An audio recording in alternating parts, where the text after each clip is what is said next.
Et maintenant, je vais donner la parole au professeur Annie Pilote de l'Université Laval-Québec.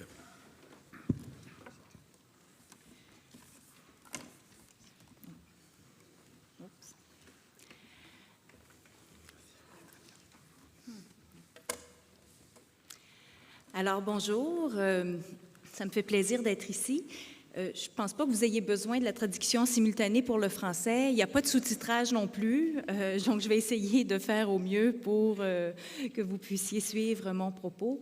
Je vous encourage aussi peut-être à consulter la petite plaquette sur la présentation du système scolaire québécois qui était dans votre pochette. Je vais essayer de donner des clarifications au fur et à mesure de ma présentation pour que vous puissiez mettre en contexte mes propos dans un système scolaire qui est très différent du système français. Mais il me fera plaisir au moment de la période de questions d'apporter toute clarification nécessaire. Alors, premièrement, en guise d'introduction, j'aimerais préciser que c'était par une lecture sociologique que je pose sur l'école orientante au Québec que je vais intervenir ce matin. Je ne suis pas une professionnelle de l'orientation, je n'ai pas été formée en tant que conseillère d'orientation, donc je n'apporte pas le regard de la pratique, mais j'essaie de prendre une distance critique par rapport à un modèle qui s'est implanté au Québec depuis plus de 15 ans maintenant et qui peut apporter un éclairage aux enjeux dont on discute au cours de cette conférence.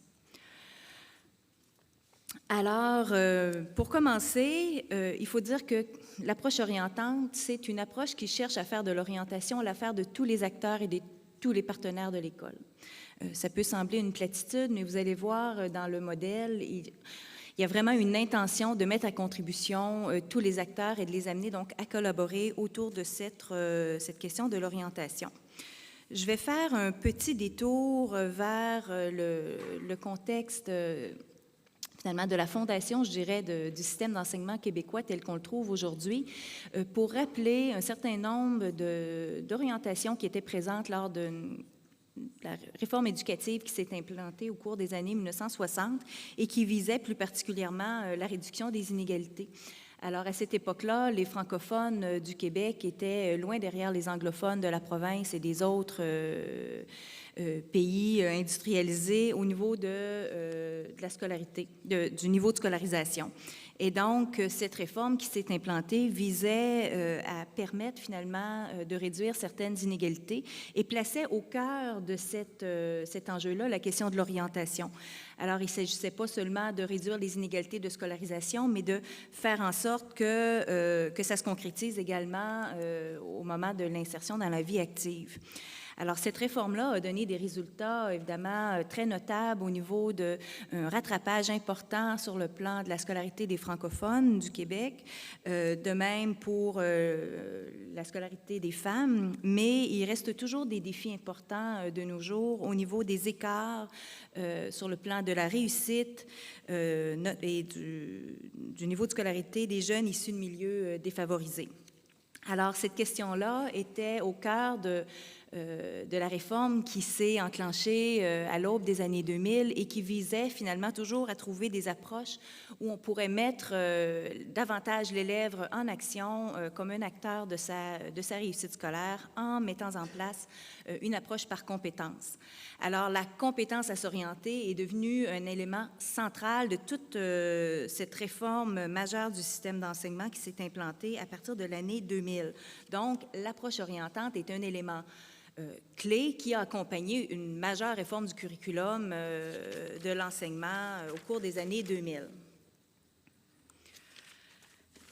Qu'est-ce que je peux dire? Alors, je vais passer plus rapidement. Donc, qu'est-ce que l'approche orientante?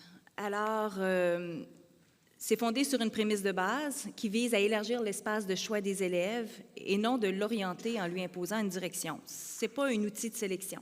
Hein, c'est réellement une approche qui permet, un peu comme on le soulignait pour la Grande-Bretagne et l'Australie, de contribuer à nourrir des aspirations, et ce, dès l'école primaire.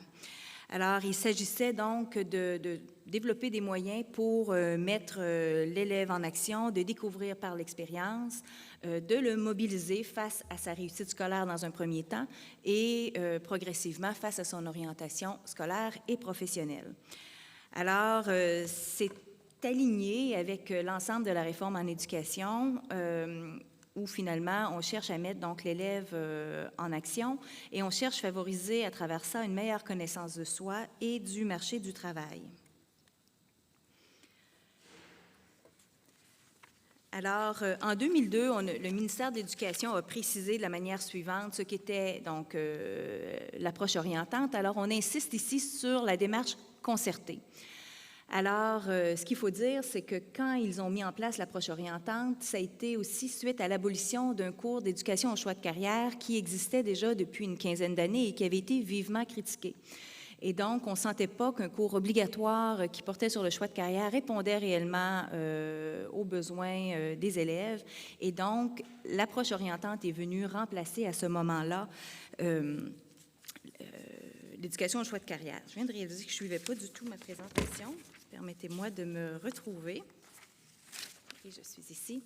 Et donc, on a souhaité mettre en place donc, une approche plus concertée, donc qui ne reposait pas strictement sur les épaules des enseignants qui avaient la charge de l'éducation au choix de carrière et de mobiliser l'ensemble de l'équipe école et ses partenaires des milieux autour d'objectifs donc orientants.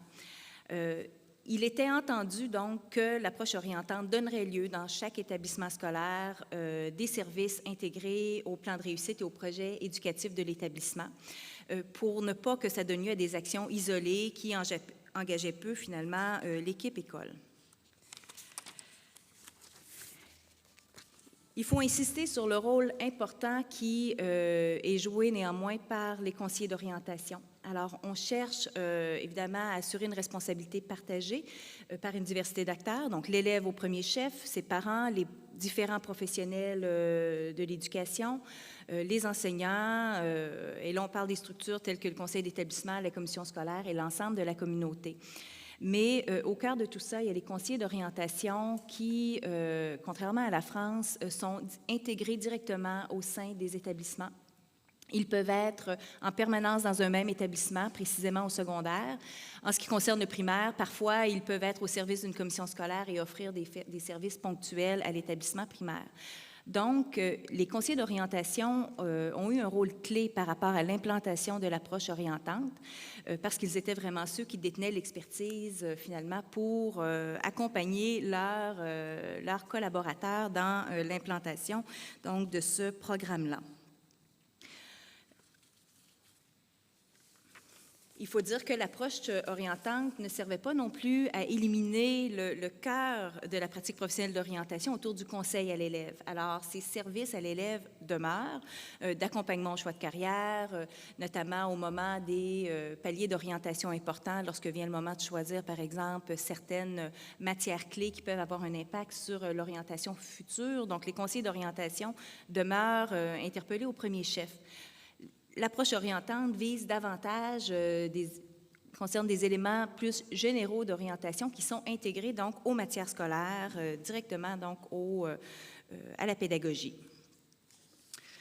Alors, les objectifs, on cherche à soutenir finalement l'élève dans le développement de son identité.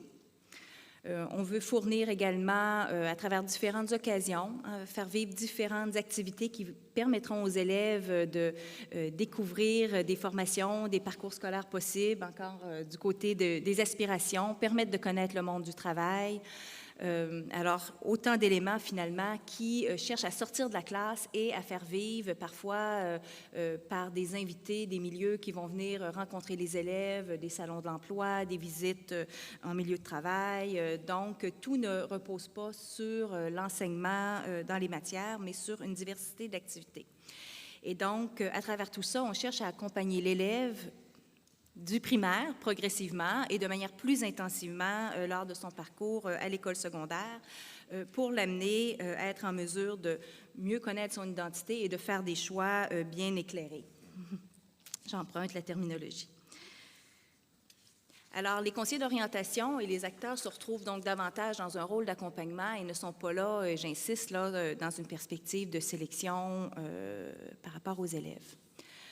Au fil du parcours, on va donc y aller progressivement, notamment en suivant les différents stades de développement vocationnel des élèves. Donc, on va passer progressivement du primaire vers des objectifs qui concernent l'exploration de soi, l'environnement scolaire, des métiers et des professions. Et progressivement, plus on passe vers le secondaire, aller vers des éléments plus développés du processus d'orientation.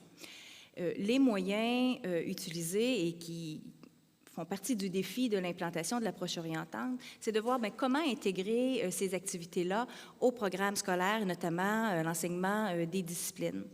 Alors, les enseignants vont être invités à collaborer parfois avec des conseillers pédagogiques, avec des conseillers d'orientation pour développer des activités d'apprentissage et d'évaluation qui auront des objectifs liés aux disciplines concernées, par exemple le français, les questions d'éthique et culture religieuse, pour nommer certains exemples, et qui comportent également des objectifs orientants. Et donc, on pourra proposer aux élèves des activités d'apprentissage où on va faire, je trouvais dans un des exemples proposés, une analyse à partir d'un film où on amène les élèves à analyser les personnages, découvrir des profils de personnalité, de voir un peu comment ils se situent par rapport aux personnages dans le film et les amener progressivement à faire des liens par rapport à la découverte de soi et des objectifs professionnels de développement professionnel. Et donc, ce travail-là pourra à la fois servir à l'évaluation de compétences d'écriture, par exemple, en français, mais pourront également soutenir des objectifs orientants. Donc, c'est une façon d'illustrer la façon à travers laquelle on peut travailler l'orientation à travers les matières régulières. Au primaire, un autre exemple dont je peux parler, c'est de proposer un portfolio, par exemple, où les élèves, à chaque année du primaire, vont être amenés à faire une activité, élaborer un portfolio qui, progressivement, va les amener, toujours dans une perspective de découverte, d'exploration, à avoir un portfolio au terme de l'enseignement primaire et qui va mettre à contribution, donc, la participation de l'ensemble des acteurs, des enseignants de l'école. Quel bilan maintenant peut-on faire de l'approche orientante au Québec? Alors, au terme de plus d'une quinzaine d'années d'implantation, il y a une quasi-absence de recherche scientifique sur le sujet. Donc, c'est avec beaucoup de prudence que je vais poser un regard critique aujourd'hui. N'en demeure pas moins qu'il y a quand même beaucoup de discours et quand même des retours d'expérience autour de cette question-là qui nous amènent à dire que l'enjeu central de la réussite de cette approche tourne autour de la collaboration. Et on a remarqué que les enseignants ressentaient le besoin donc d'être accompagnés dans ce travail-là pour lier des questions proprement pédagogiques à des questions d'orientation. Alors, ils se sentent très mal formés par rapport aux questions d'orientation. Ils ne savent pas nécessairement de quelle manière aborder les choses. Et donc, ça met beaucoup de pression du côté des professionnels de l'orientation qui doivent accompagner les équipes enseignantes et les équipes écoles autour de ces objectifs-là. Il y a des moyens qui ont été développés pour aider finalement à construire cette culture de l'orientation. Il y a un grand colloque annuel qui s'organise autour de l'approche orientante où les acteurs du milieu peuvent partager des exemples de projets qu'ils ont mis en place, mais ça demeure quand même trop peu. Les acteurs dans les milieux vont souvent faire face à des priorités concurrentes. On leur demande de prévenir la violence, on leur demande d'assurer l'inclusion d'élèves en difficulté ou handicapés. Alors, les enseignants sont aux prises finalement avec un ensemble d'enjeux sociaux et donc l'orientation devient un mandat parmi d'autres. Et donc, il est clair que dans ce contexte-là, chaque établissement n'a pas nécessairement été en mesure d'arriver à des résultats équivalents en fonction de leur contexte respectif. Et pour leur part, les conseillers d'orientation se retrouvent finalement dans une position de tension entre ce qu'ils estiment être le cœur de leur pratique, par exemple le conseil aux élèves, ou ils se retrouvent finalement à être des agents finalement mobilisateurs du milieu où ils doivent coordonner la collaboration, la mise en place de tout ça, et donc forcément, ça laisse moins de temps pour travailler directement auprès des élèves. Alors, les indices les plus clairs qu'il y avait des défis importants au niveau de l'implantation de l'approche orientante découlent d'une analyse du ministère de l'Éducation qui a constaté qu'après une dizaine d'années d'implantation, il y avait seulement 23 des écoles primaires et 47 des écoles secondaires qui avaient adopté une planification claire en orientation avec des objectifs bien précis. Ce qui ne veut pas dire que les établissements ne faisaient pas des activités orientantes, mais ça n'avait pas nécessairement donné lieu à un plan réellement structuré et qui pouvait réellement contribuer à mobiliser l'équipe école. Ce qui donne lieu finalement à une question d'inéquité entre les différents établissements. Certains élèves auront accès finalement dans certains milieux à davantage d'activités orientantes que dans d'autres milieux peut-être moins dotés en ressources. Alors, ce qui a amené le ministère de l'Éducation à intégrer, à partir de l'automne 2017, des contenus obligatoires en orientation scolaire et professionnelle au programme scolaire. Alors, plutôt que laisser le soin à chaque établissement et à chaque équipe école, en quelque sorte, le soin de définir leurs objectifs, d'autant plus que les acteurs disaient qu'eux-mêmes ne savaient pas quels étaient les contenus appropriés à intégrer, à quel niveau scolaire. Le ministère a choisi d'imposer à raison d'une dizaine d'heures par année, je crois, des contenus qui seront dorénavant obligatoires, qui ne seront pas nécessairement évalués en tant que tels, mais qui devront être proposés à tous les élèves. L'approche orientante demeure dans sa globalité, mais c'était une façon, finalement, un correctif qui a été apporté pour s'assurer qu'il y ait minimalement certains contenus qui soient abordés.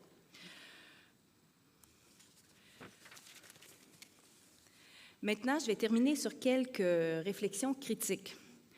Alors, la première concerne les ressources. Alors, un des intervenants ce matin l'a bien mentionné. Alors, un des enjeux des politiques publiques, c'est pas seulement arriver à mettre en place des orientations qui font consensus, qui sont bien reçues dans les milieux. Encore faut-il avoir accès aux ressources qui sont nécessaires pour donner les résultats souhaités. Et donc, un des problèmes qu'on constate, c'est que les ressources professionnelles en orientation demeurent insuffisantes. En demandant à tout le monde de porter le projet d'orientation, ça n'a pas diminué l'importance des professionnels de l'orientation, bien au contraire. Si on a vu dans les premières années une augmentation du nombre de conseillers d'orientation dans les commissions scolaires, c'est aussi parce qu'il y avait eu dans les années précédentes des coupures importantes au niveau de la présence de ces professionnels-là dans les établissements. Donc, il y a une partie de ces embauches qui étaient liées finalement à un rétablissement, disons, de ressources et des ressources qui visaient à l'implantation de l'approche. Mais ça demeure insuffisant dans la mesure où le ratio demeure alarmant. Donc, un conseiller d'orientation pour 2000 élèves.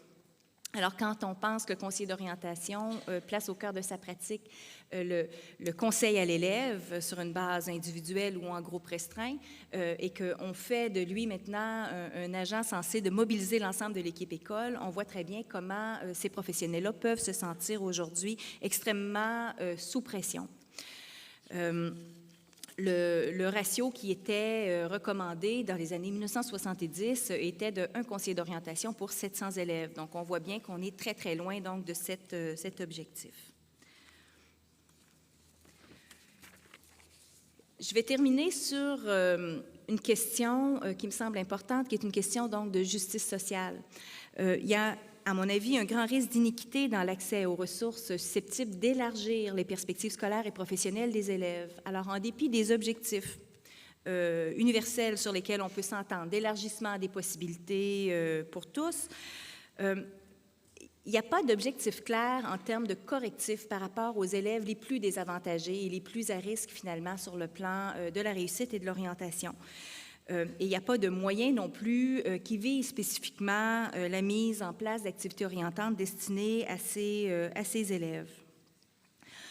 Étant donné les rapports étroits qui doivent se tisser avec la communauté de l'établissement scolaire, on peut se poser la question, finalement, de comment faire pour éviter que le prolongement des inégalités du milieu social ne vienne pas, par le biais de l'approche orientante, venir se perpétuer au sein, donc, de l'établissement. Par exemple, lorsqu'il s'agit d'inviter des parents à venir faire des témoignages des témoignages professionnels au sein de l'établissement, lorsqu'on organise des visites en milieu de travail, alors on va travailler avec les partenaires des milieux et donc forcément, en fonction du lieu où est situé l'établissement en question, il s'entend que les élèves ne seront pas exposés aux mêmes horizons professionnels. Ça souligne toute l'importance de lutter contre la question des préjugés et des stéréotypes qui sont associés au monde du travail, par exemple en lien avec l'origine ethnoculturelle et le genre.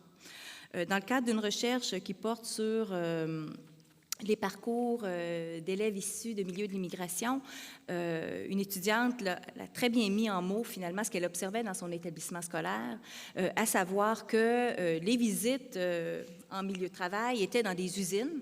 Hein? Et donc, elle s'interrogeait à savoir comment se fait-il que nous, dans une école pluriethnique, en milieu urbain et en milieu défavorisé, on visite des usines? Hein? Est-ce que c'est comme ça dans toutes les écoles? Est-ce que c'est parce qu'on veut faire de nous des personnes qui allons finalement occuper des emplois au bas de l'échelle dans des usines ou dans les autres établissements, finalement, de quelle nature sont les visites, qui sont les invités qui viendront parler aux élèves, des professeurs d'université qui viennent parler de la recherche, un chirurgien spécialiste qui vient exposer finalement des expériences de sa vie de travail ne vont pas nécessairement fréquenter les mêmes établissements scolaires.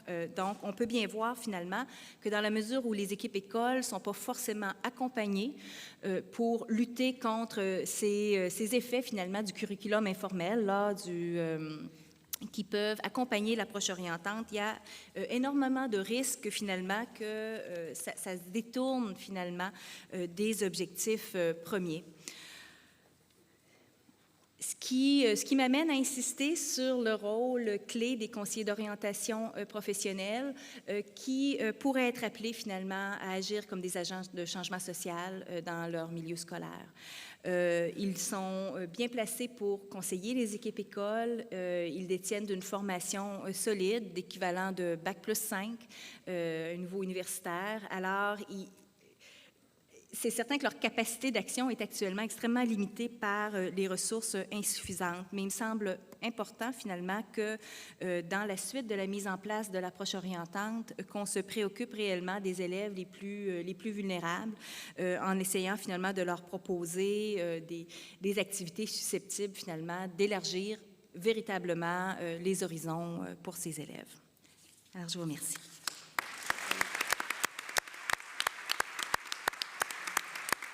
Merci beaucoup, Annie Pilote, pour cette présentation très riche sur l'école orientante.